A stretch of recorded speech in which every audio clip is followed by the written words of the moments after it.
3, 2. I got everybody pregnant with Barry Katz and semen. I'm not comfortable with the tone this is taking. If you're undeniable, you will not be denied. If you want to be successful in show business, you get yourself a Jew white manager like Barry Katz. Being a manager is just turning no's into yeses. Creating holy shit moments. Undeniable. You're fucking firing me up, Katz. I love this man. Is there anything else I should know? You're on. What? Now I'm on the air. Barry Katz, back in the house. Let's do this. All right, ladies and gentlemen, I'm so excited. What an honor. I've been trying to get this guy for, I think it's since 1977, and it's finally happened, and I'm very grateful.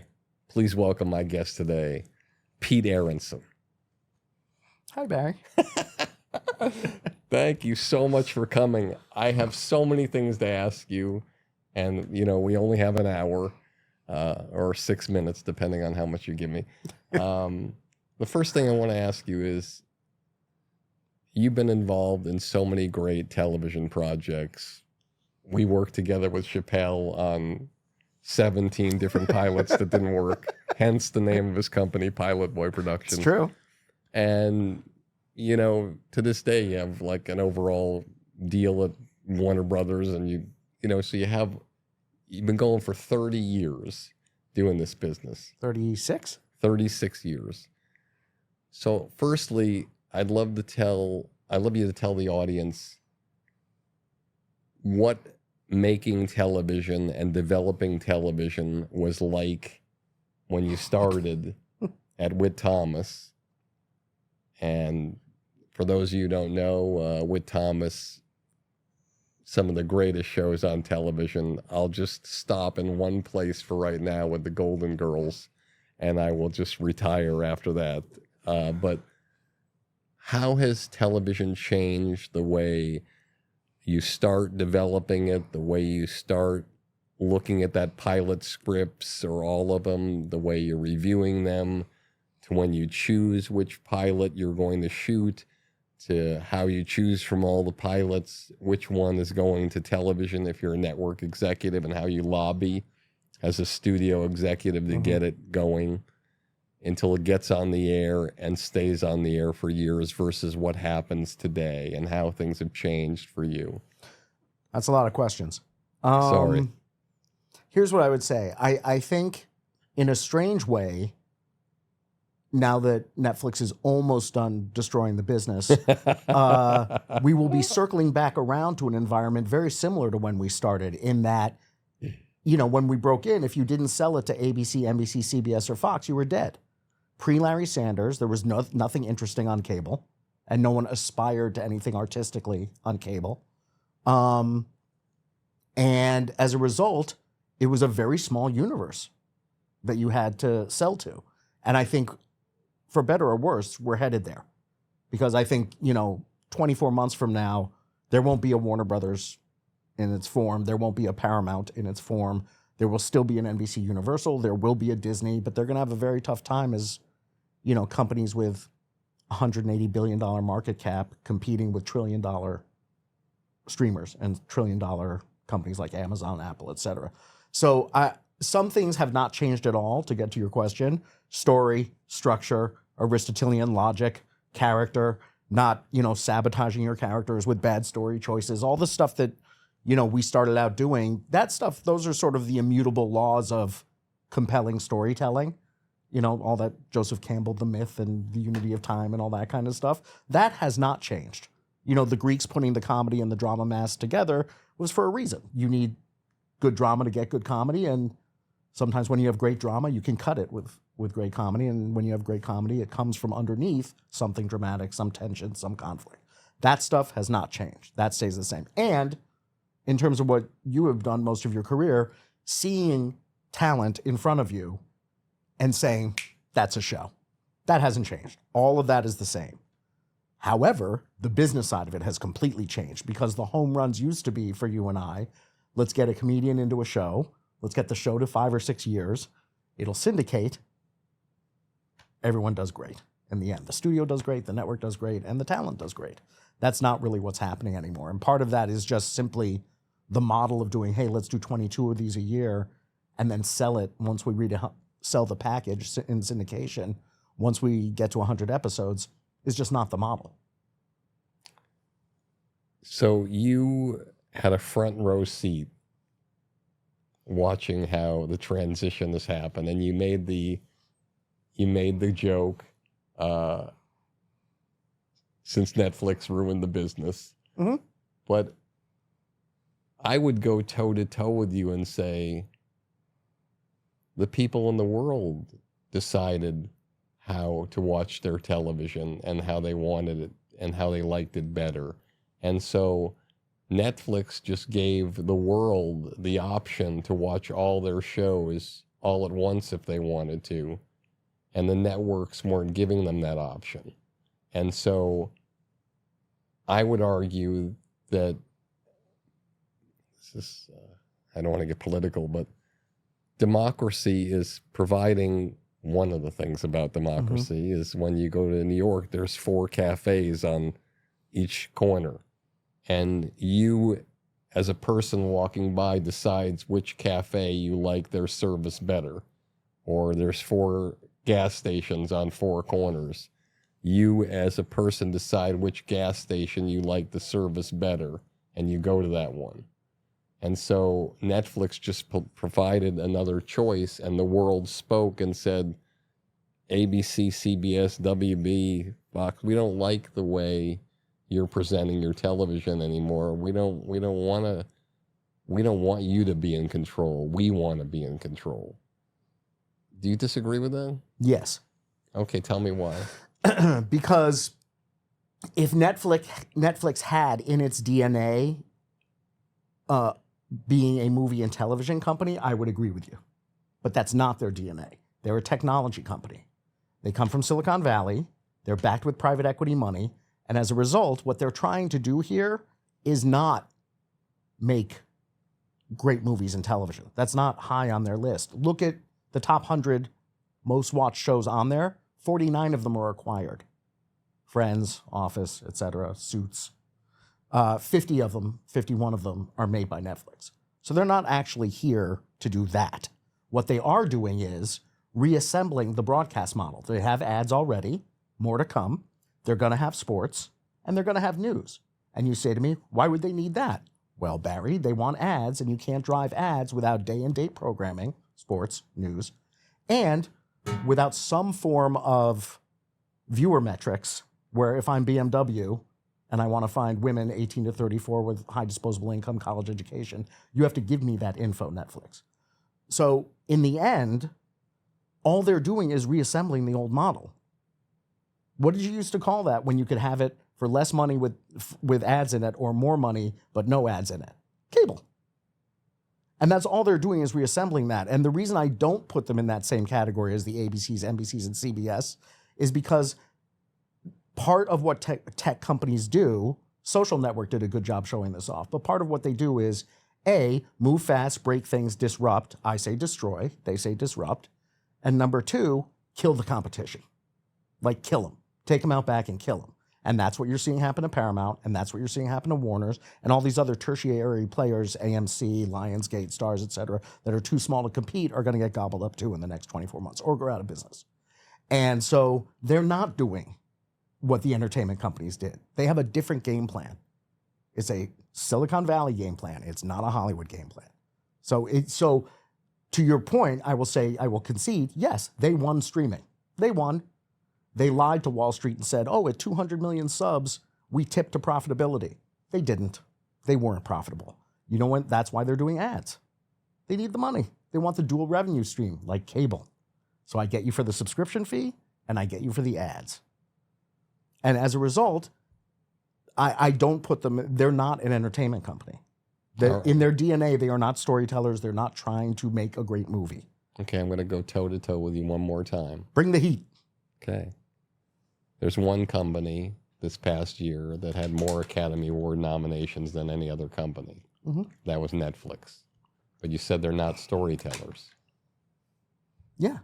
They're running Scott Stuber, when he got there, he's not there anymore. When he got there, and I don't know the circumstances why he's not there anymore, none of my business. Mm-hmm. But brought them storytellers, comedy storytellers like Sandler, who were tired of the box office model that wasn't working for them anymore. Mm-hmm.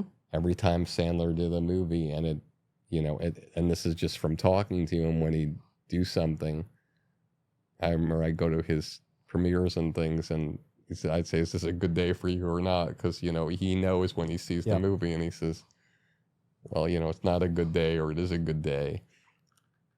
Because the box office used to come out, and when the box office came out, it would hurt an actor, or it could help an actor, but most of the time it hurt an actor.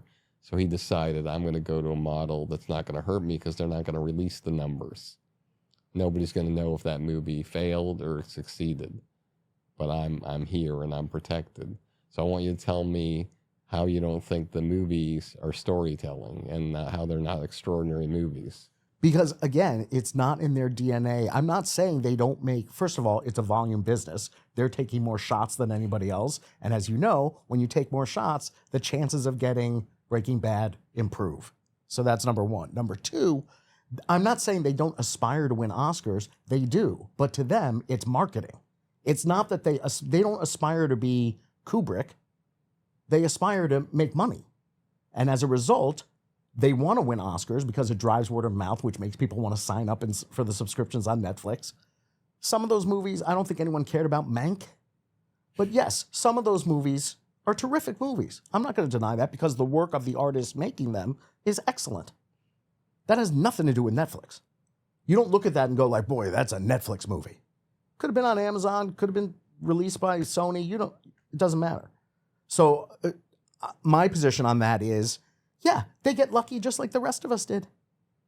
You get the ratio of, I used to say when I was at Regency TV, I would try to sell between 20 and 25 scripts a year, spread out across the broadcast networks, try to get 4 to 5 pilots picked up. Out of those 4 to 5, get 2 new series ordered, to pray that one of them worked. The Netflix metrics are no different than what I just said.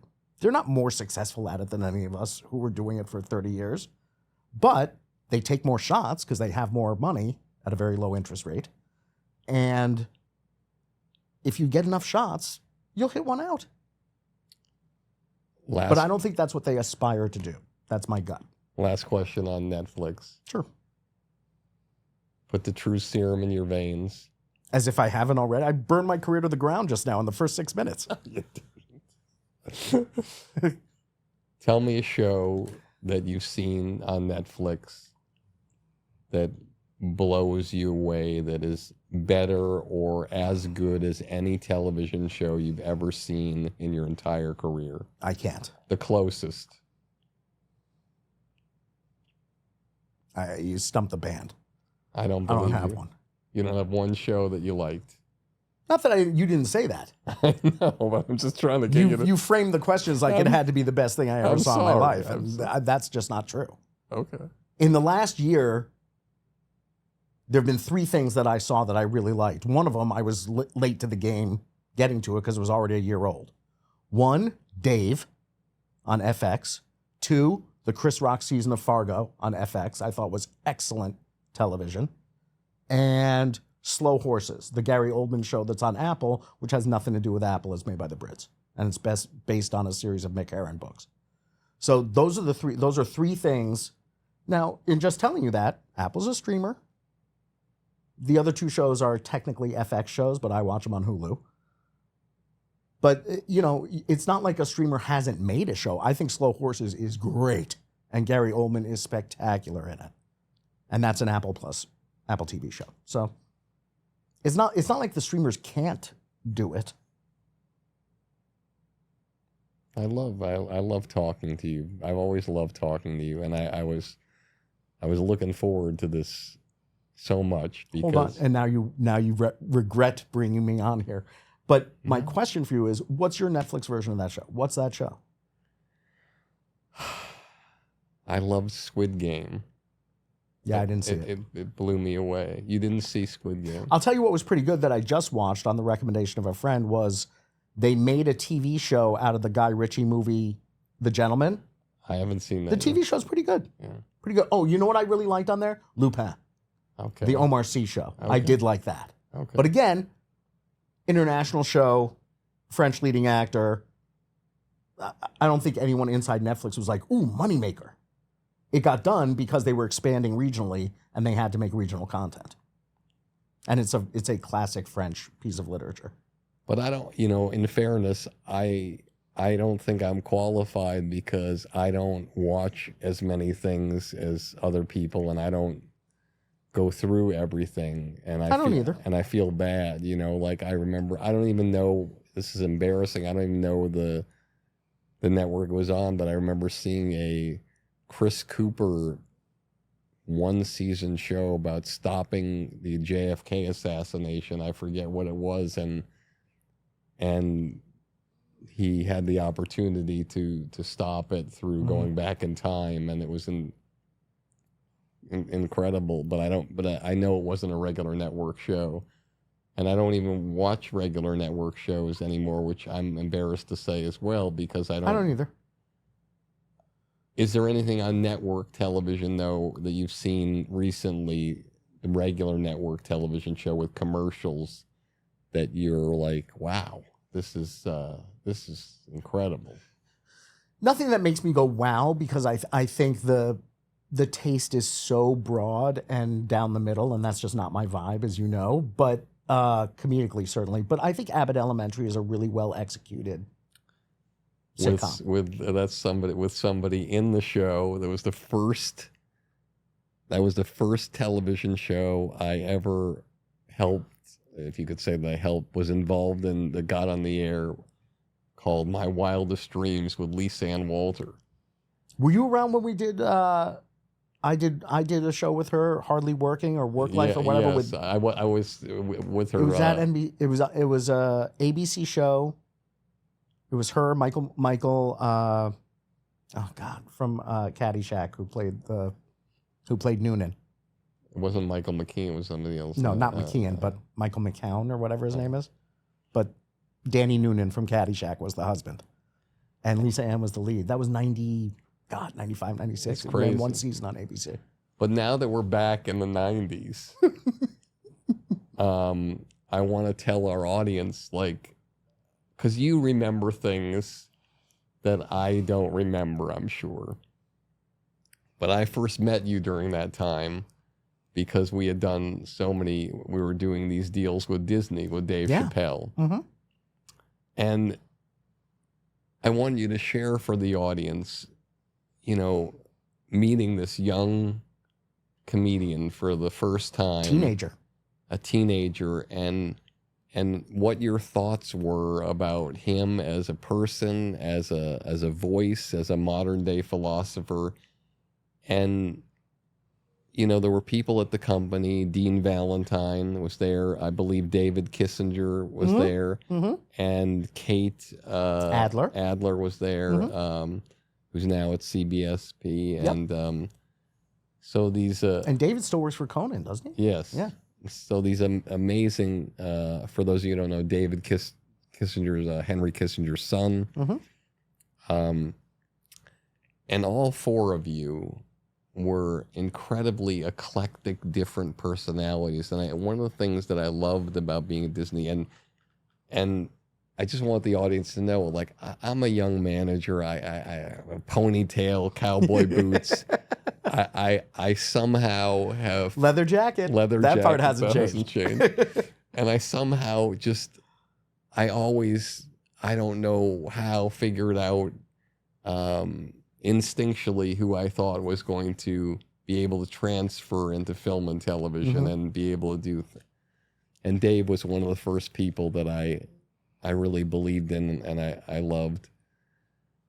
And the reason why I loved Disney, even though he wasn't a Disney act, as a matter of fact, one of the first things I remember, and I should share this with the audience, he wanted to do Star Search so badly, which shot in Disney World. And I said, Dave, you're not a Star Search act. You can't do Disney.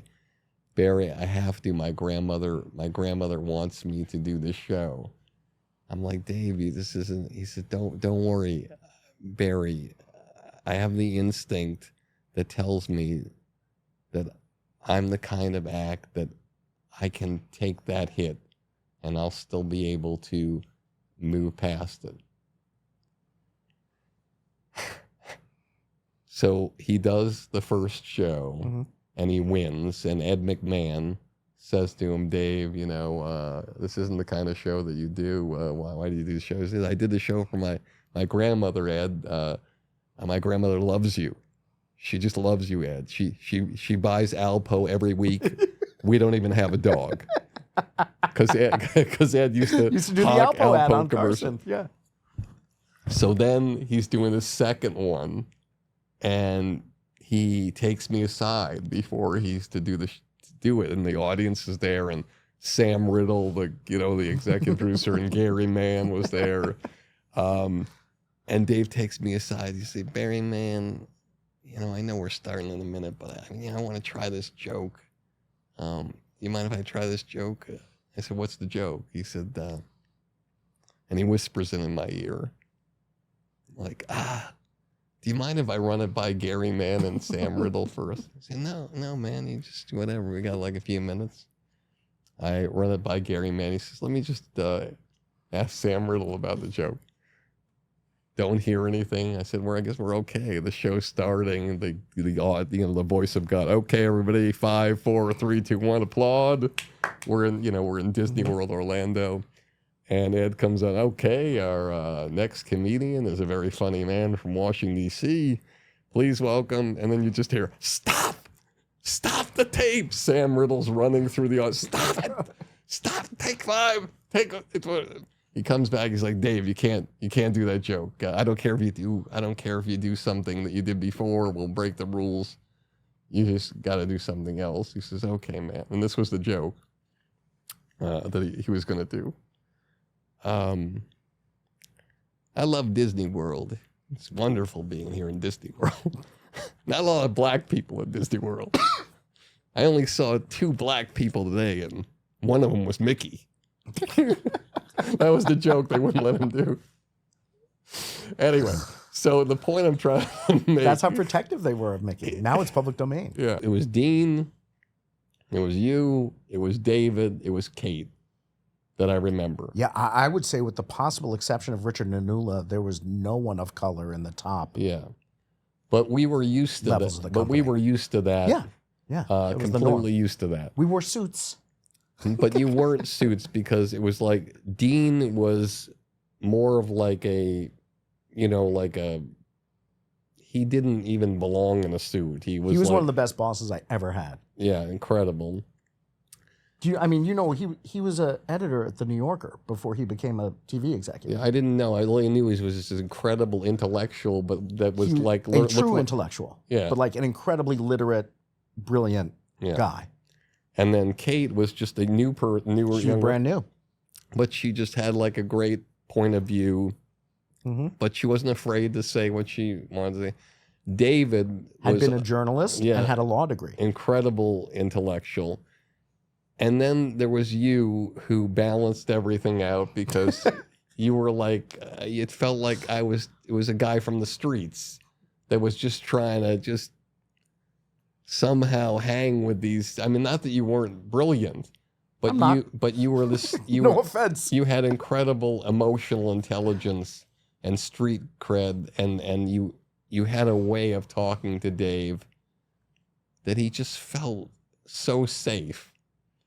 But I wanted you to tell the audience what your first impressions were of him as a performer, as a person. You walk in the room, you talk to him. My first, I couldn't believe how young he was. I couldn't believe how fully formed his comedic POV was already at that stage. If you remember, the first thing you and I did with him at Disney was we put him in a sitcom with Jim Brewer, done by the people who did Home Improvement. Matt Williams. Called Buddies. All around, terrible idea. Completely wrong for him. Completely wrong for Matt Williams. He didn't know how to write that voice. And no one was well served by that. And I learned a really good lesson from that. Because it had all the bells and whistles. At the time, Home Improvement was, a juggernaut. Hey everybody, it's Barry Katz, and I wanted to talk to you about Blueprint for Success. This is a community that I put together during the pandemic to help all artists of every walk of life in the entertainment business. No matter where you are in that part of this journey, it's designed to help you. There are podcasts with people that will inspire you, like Kevin Hart, Judd Apatow, Bill Burr, that you can't find anywhere else but on this program that I've interviewed, to times where we get to talk to executives in the business that you would never have access to tell you what you need to hear and to answer your questions, to all sorts of different videos and master classes designed to help you get to the promised land. That's what the blueprint for success is. Doesn't matter whether you want to be a stand-up comedian, a sketch performer, a podcaster, an actor, an actress, director, writer, social media person, whatever you want to be. I've been doing this for 40 years. I've had the honor and been humbled to represent people like Chappelle, Wanda Sykes, Louis C.K., Dane Cook, and probably over 20 other people who went from a studio apartment to being a multi-millionaire and a household name. And I want that for you, and I wanted to take the time with this program to be able to help you on your way there, to get there and to heighten and increase the trajectory of your career. Blueprint for Success is the way to go. I'm proud to be a part of this program, and I'd be proud to have you to be a part of it too. It had the home improvement producers. It had Dave, great new voice, ABC. Disney had just bought ABC literally that year. We were built for success, and no.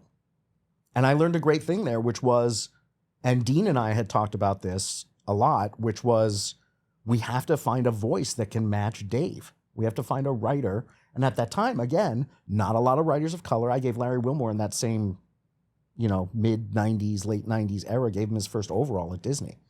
There weren't any writers of color, really, to put him with. And we put him with Peter Tolan. And the reason I did that was I picked the smartest, the most literate, the funniest writer I could find on the Disney roster at that time. And that was Peter.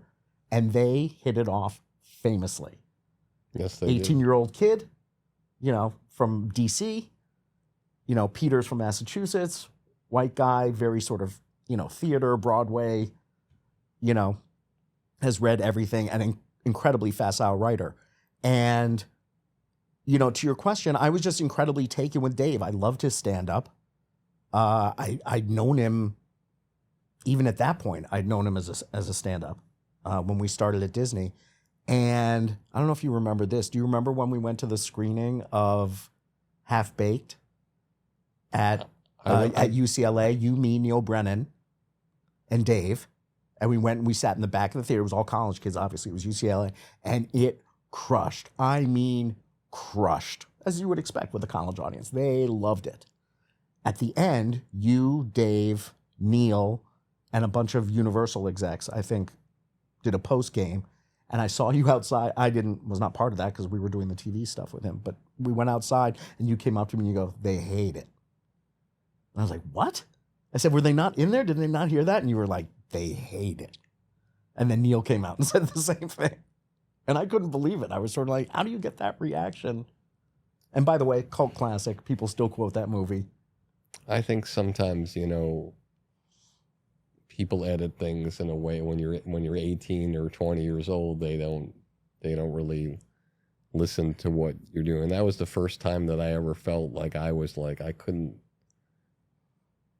the first time I ever felt like someone in the business took me out. It's like I was, granted I was a young manager, but it's the only time where I wasn't a part of something as a producer or executive producer. Even Matt Williams, who never allowed any manager to produce anything, he gave me a credit and allowed me to have a voice, even if it was a meaningful consultation voice. Bob Simons, the producer, he was like, "Hey man, pay your dues." I'm like, "Look, you got Brewer, you got Chappelle, you got Harlan Williams, you got Stephen Wright, you got Jon Neil Stewart. Brennan, you got these guys that what you're not going to give me any, no man, pay your dues. And so I couldn't fight for them the way I wanted to fight for them too. Not to say I would have won every battle, but Right. but I think they're might be a little happier with it now. Who knows? I want to talk to you about a few more things, Sure. if you don't mind. By the way, I will say that one of the great frustrations of my career was not getting it done with Dave. And I don't know that there was a network broadcast hit for Dave. I believe there was, but we never got it over the line. And but we made pilot after pilot. And I really, and then when Chappelle Show hit, I was blissfully happy for him. I think important for the audience to know, because we're not privy to those meetings. Every year you would make a play to do another pilot with this guy. What are those meetings like in the conference rooms with you and Dean and David and whatever about, hey, let's do another deal with Dave after another one fails. Let's do another one. Like, even the most sane person in the world would never do 7 pilots with one person in 8 years. I mean, it doesn't matter if they're Spielberg. If they don't work 7 times, how many people would keep going? How many executives within the company would say to Dean or you guys, hey, listen, it doesn't work, move on? What were those conversations like this after each time to keep going? Here's what I would say. Since you know Dean, you know that our nickname for him at Disney was Dr. No, because he said no to everything. Because in television, if you say no to everything, 9 times out of 10, you're right. And Dean loved to be right. So he would say no to everything. I brought him a 2-script deal with Jon Favreau after Swingers came out, and he's like, nobody cares about that. No. He made the deal anyway, by the way, which is what I'm going to say about Dave. If you were tenacious and eloquent in your argument to do something, Dean would roll over. He'd let you hang yourself. And he would say, I think you're making a big mistake. No one cares about that. But if you want to do it, go ahead. And that management style is something I adopted. Even if I didn't like it, but my team loved it, I said, all right, go get him. Go make it happen. And Jordan Levin did the same thing. We got that from Dean. Jordan Levin was there and then went on to the WB. Yeah. So there's always these unexplainable things, and we were talking before the show. Let's just take Dean Valentine, a guy who, I mean, he gave me an overall deal. I think I had an overall deal for 4 years. I think I did 8 pilots there. I think I passed Dave for ones that didn't go. One of the smartest guys I ever met in the business. He does Homeboys in Outer Space. So what am I missing in when that happened? I asked myself. I actually sat in the fetal position on the floor of my apartment. I was in an apartment back then in New York that I had that I bought with an American Express card. But that's another story. And I literally had a peppermint schnapps, and I'm like, I don't know if I'm right for this. I don't know. I don't understand. How do you do 7 deals with Dave Chappelle, and then you do Homeboys with Outer Space, and it goes on the air. But how do you I guess somebody would say in an insulting way, but I never would say anything if he wasn't sitting here, because we all have to look in the mirror. Mm-hmm. So how did he look in the mirror and say, yes, this is a show I'm hanging my hat on after all the things that he worked on and being Dr. No? Will you explain that to me? I wouldn't say he hung his hat on it. I think, he wasn't running around, trying to generate acclaim for it. I think what the easiest way to explain that was we were running a volume business. We had 12 shows on TV. We were making 16 pilots a year at Disney. And we sold a lot of stuff that fell into that category. Smart guy on the WB. By the way, when we made the Smart Guy pilot, we screened it and I said to Dean, that's not getting ordered. And he said, yes, it is. He was right. So, it was commerce. It was that's what the show was. It was commerce. UPN was a new network. We wanted to sell as many shows as we could. Dean was in the process of positioning himself to run ABC, which he didn't get, which is why he left and went to UPN. So all those things I think played into it. So there was no running around like, hey, we have a show with Flex. It's going to be the greatest thing ever. It wasn't. But it was number 12 or 13 of those shows we got ordered that year. And that's when that sort of thing mattered. We were playing King of the Mountain versus Warner Brothers and 20th. And we were trying to have the most shows and the most pilots and the biggest overalls. That was the era of it. And so he didn't point to it as like, I think he would point to Sports Night or the PJs or like some of the other things that we did in that era as shows he would hang his hat on. Home Improvement, obviously.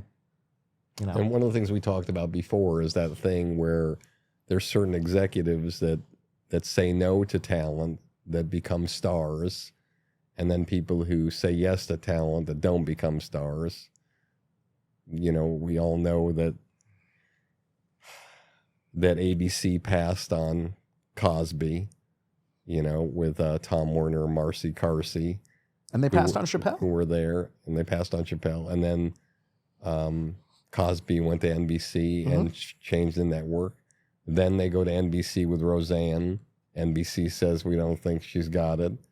ABC takes it, and that becomes a huge hit. So tell our audience in your career the times where if you'd say the biggest moments where you said, don't quit your day job, and they became huge, and the ones that maybe you said, this is the next guy, and he never was heard from again.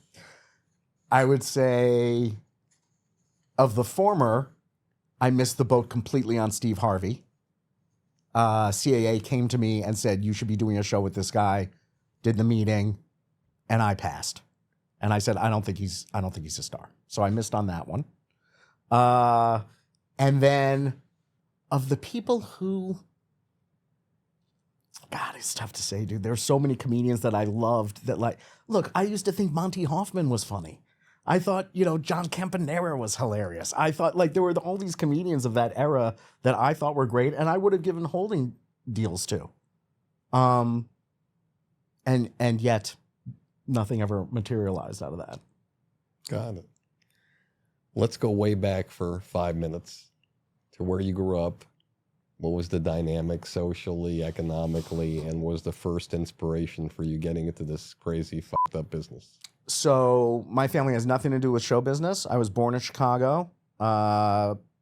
We moved to New York and then London. I spent 7 years in London growing up. Moved back to New York when I was 11. The dynamic was odd because there were 5 kids and 2 parents who weren't that interested in parenting.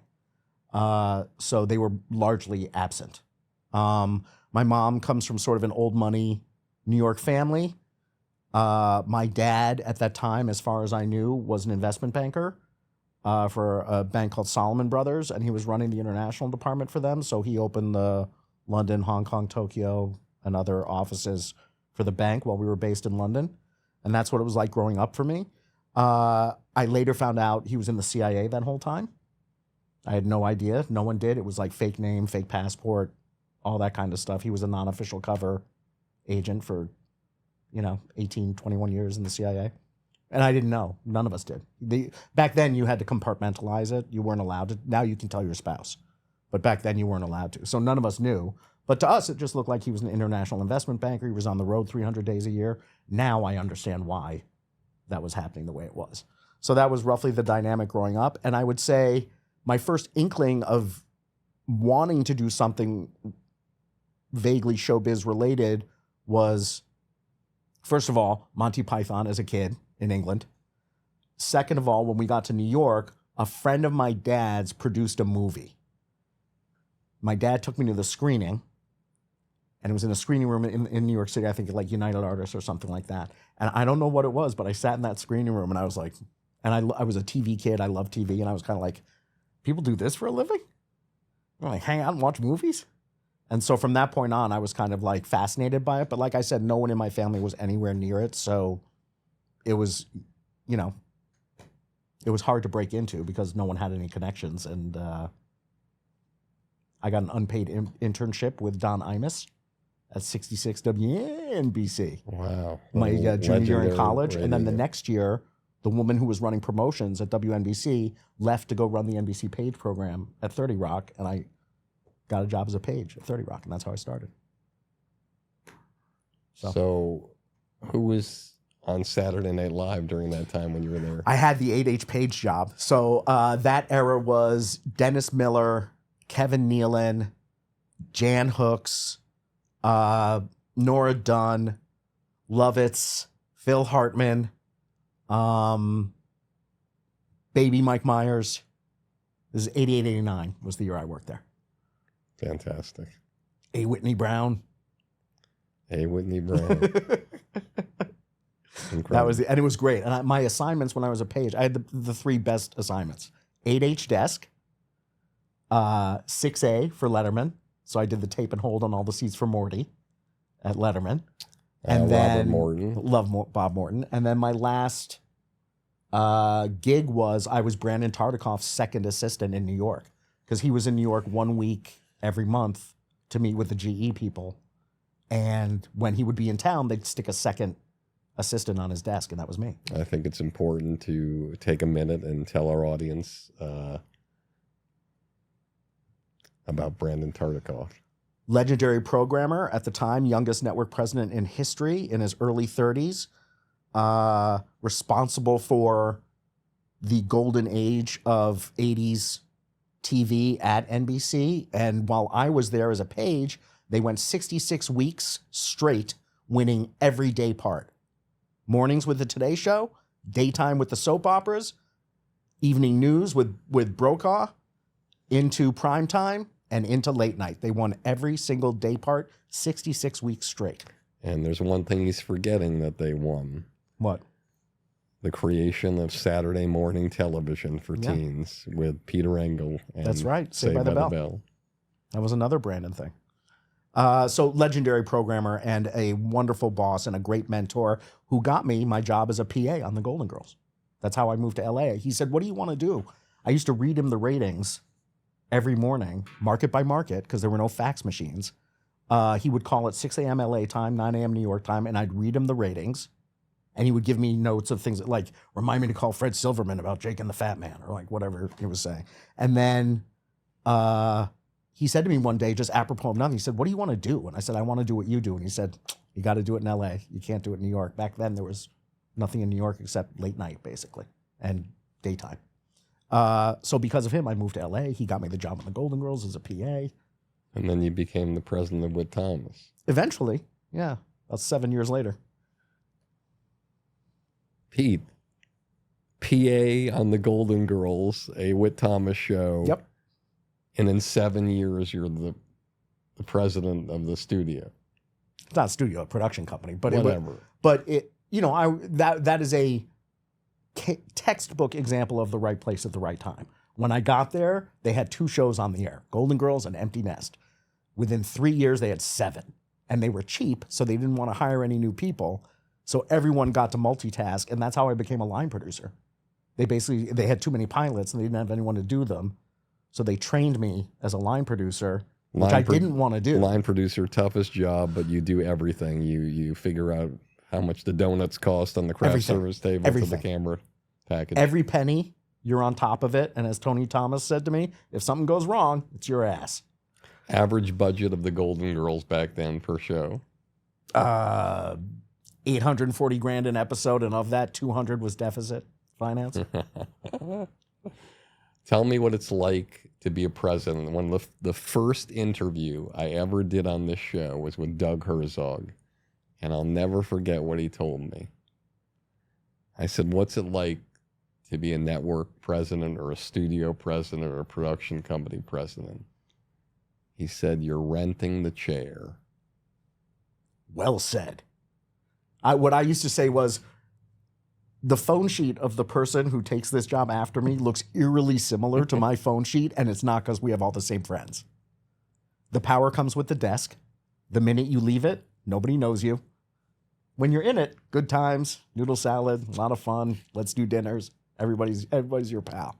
But when you leave that desk, you're anonymous. And I learned that when I was at Disney. I learned that when I left Disney, I sort of got the reality check of you're not that popular. The desk is very popular. People love that desk. But Pete, you've been a vice president or president, if I'm not mistaken, of, is it 4 or 5 different places? You got Regency. Isn't there a new Regency? And then you got Disney. You got IFC.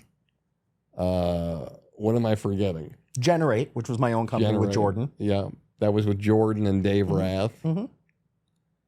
So I don't think you're doing too shabby. Do you know too many people who've been a vice president or president of 5 different entities? Yeah, in this town, sure. Sure. That work in the entertainment business. Yeah. People have very short shelf lives All right. as execs, so you bounce around a lot. All right. Well, here's what I will say. My differentiator, I think, has always been that from very early on, even in those line producer days, when we were doing Herman's Head, there were 2 writers on there named Alec Berg and Jeff Schaefer, and I sold a pilot with them to NBC, and I wrote it with them. So very early on, I started writing, and that really sort of, I think, became, and maybe that's what Chappelle responded to, was that I came at stuff as a guy who'd been in the punch-up room.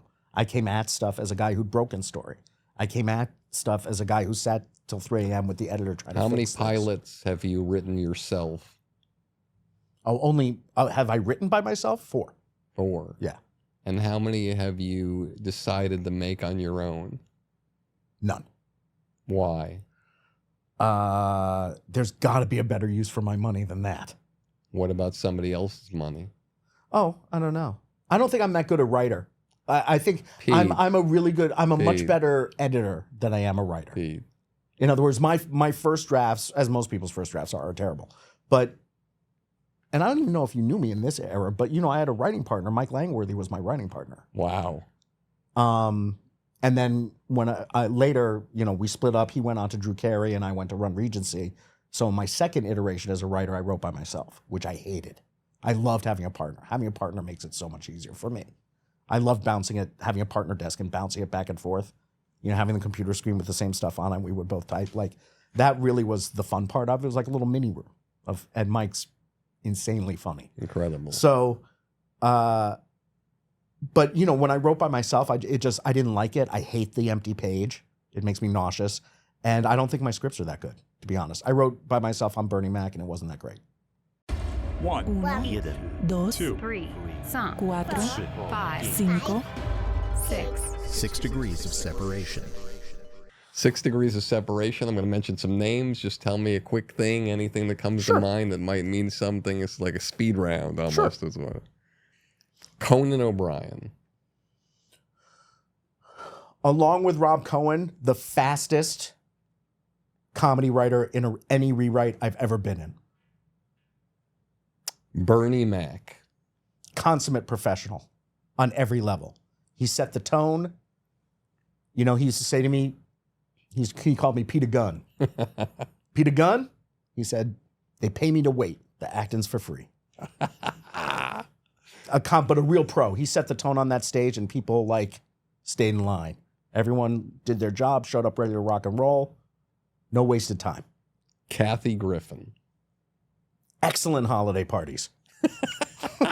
Really good holiday parties, which you and I were at the same time. Most likely. Seth Meyers. Fabulous writer. I don't think people understand, in my experience with him on Documentary Now, he and Mulaney consistently wrote the scripts that were ready to rock and roll the second they turned them in. No notes. Go shoot. J.J. Wall.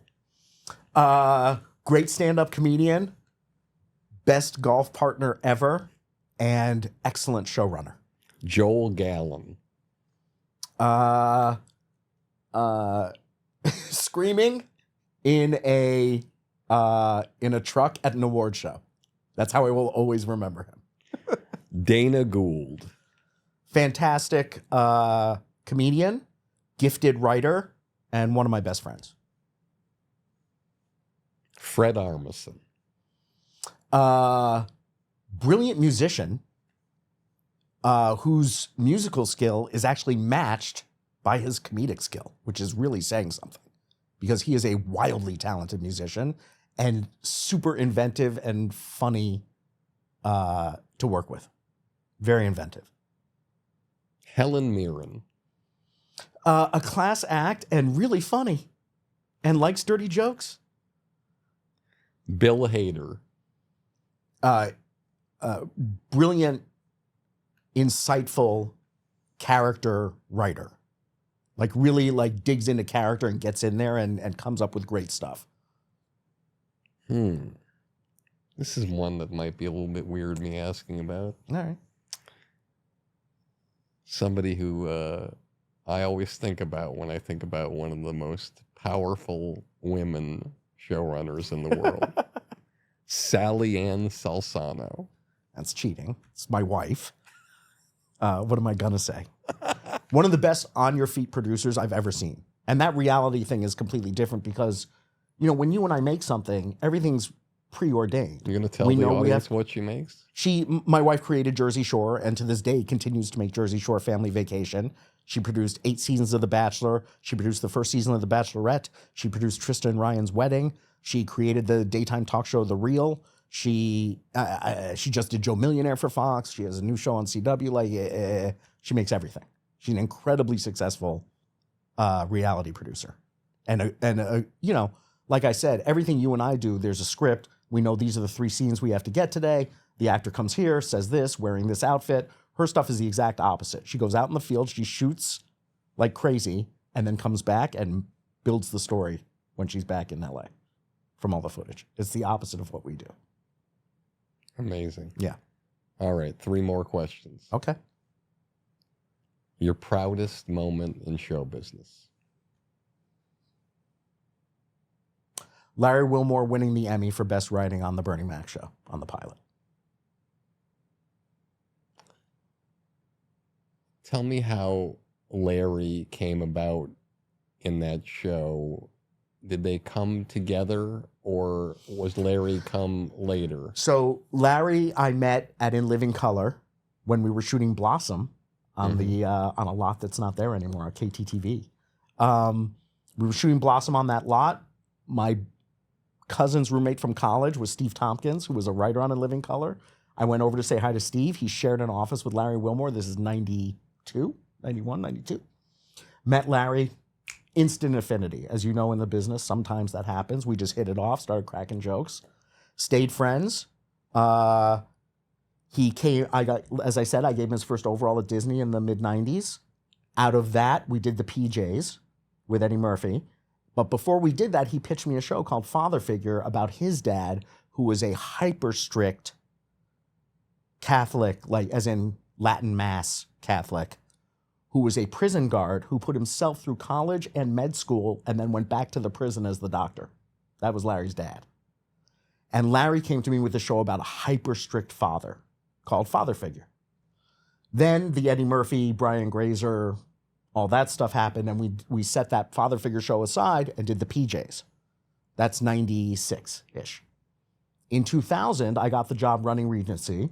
One of the presents Gail Berman left me on the desk before she went over to Fox was a blind script with Larry Wilmore. I called Larry and I said, "You have a script with me." He's like, "I just read that you got that job. This is great." We started talking. I said, "What about Father Figure?" And he said, "You know, it's funny you should say that. Have you seen Kings of Comedy?" And I had just seen it. You remember, it was a huge hit movie. Had a giant opening weekend. I had just seen it probably within the last 72 hours of having that conversation. I was like, "Yeah." And he goes, "Bernie Mac is the dad." And I said, "Oh my God, do you have the pitch ready?" He's like, I'm bringing it in next week. He brought the pitch in. It was basically melding Bernie's act with the kids. They ain't going to kill me. I'm going to kill them. That melded with Larry's childhood became that show. We flew to Vegas. We saw the last stop on the Kings. Remember they did the Kings and the Queens? We saw the last stop at the MGM Grand with the Kings and the Queens. and Bernie closed. He tore the roof off the MGM, like 8,500 people. Steve Harvey hosted. Steve it was Chris hosted. Rock and D.L. Hughley. It was Steve, DL, Cedric. Oh, Cedric, I'm sorry. I'm sorry. Bernie, and then the women were Monique. Monique, Cheryl Underwood, Some more, and Adele Givens. Yes. And Bernie closed and killed it. And then Larry and I went back to his dressing room and met with him and pitched him the idea. And he said, all right, let's talk. And we got back to LA and Fox wanted a multicam. And Larry said, no, this is a single cam. And Larry had a very, very clear vision of the show because he'd already thought about the thematics on the show with his dad. And then he kind of plugged in what he knew he could do with Bernie in single cam that you couldn't do in multicam. And he had a very, and that sort of sowed the seeds for ultimately Fox firing him for no good reason other than he wouldn't turn it into a multicam. For no good reason. No, they told him he didn't know how to tell a story. No, I know. It's like that's the whole. That should be the mantra of the business. For no good reason, why they do things. Yeah, the guy won the Emmy for best writing, and then they were like, "Yeah, he doesn't really know how to tell a story." Your biggest disappointment in show business and how you used it to fuel yourself to the next level. I failed miserably in the feature business. I really came out here because I wanted to make movies, like I think a lot of people did. I saw Apocalypse Now at the Ziegfeld in New York, and it blew my head off, and I was kind of like, how do I go do that? And I had already known, like I said, I wanted to do something in the business, and I sort of like, I came here to make movies. And you said you got to president. I became president of Witt Thomas Films. We had an overall deal at Warner Brothers, and I, to be honest, was too young and too obnoxious to have a job that big. I'd say that about my Disney job also. I was too young to have that much power. And I failed miserably. Like I failed. I didn't last a year. And my only claim to fame is a writer on The Fresh Prince of Bel-Air who was a former stand-up came to me and said, hey, I wrote a feature. Would you take a look at it? I said, sure. John Ridley. And the feature was Three Kings. Wow. And so I bought the spec of Three Kings and then took it to Warner Brothers. And that's the only positive thing I did in 10 months that I was there. I think that's a pretty positive thing. And like 5 years later, the movie came out, I think, because they got David O. Russell in it and Wahlberg and Clooney and all that stuff. Incredible. And Ice Cube. Last question. What advice do you have for the young person who's growing up in some town and parents aren't in the business, nothing's happening, but they have $1 and a dream and they want to get to the place where they can have the kind of extraordinary career that you've had? I don't know about the extraordinary part, but I'm going to give the advice Brandon Tartikoff gave me that has served me well my entire career. Stay true to the audience inside of you. You have no idea what makes 200 people in Duluth, Minnesota laugh. You only know what makes you laugh. So do that. Fucking amazing. Isn't that the best advice? Amazing. Because if you stay true to what you think is great, then it doesn't matter they hate it at Sony. These guys like it. These people don't like it. She doesn't want to do it. It doesn't matter. If you think it's great, that's all that matters. That's literally, your opinion is the only one that counts. Literally. But you have to be tenacious about holding on to it because the business will try to sand the edges off it every day in a new, sinister way. They'll try and stop you from thinking like that and think like, well, what do people want? That's why every note you get starts with, I'm worried that, I'm afraid that, I'm scared the audience won't like her. I'm afraid that people won't think I'm worried that, it's all fear driven. So you can't have that. You have to stay true to the audience inside of you. Best advice I ever got from Brandon, and it completely works. Pete Aronson, I'm just speechless because I'm so grateful that you're here and sharing these things with the audience, but I'm also so grateful that I had the opportunity to cross paths with you and to have you in my life for so many years. You're an amazing man, and I can't say enough about you. Thanks you so buddy. much, buddy. Thanks for having me. You're the best.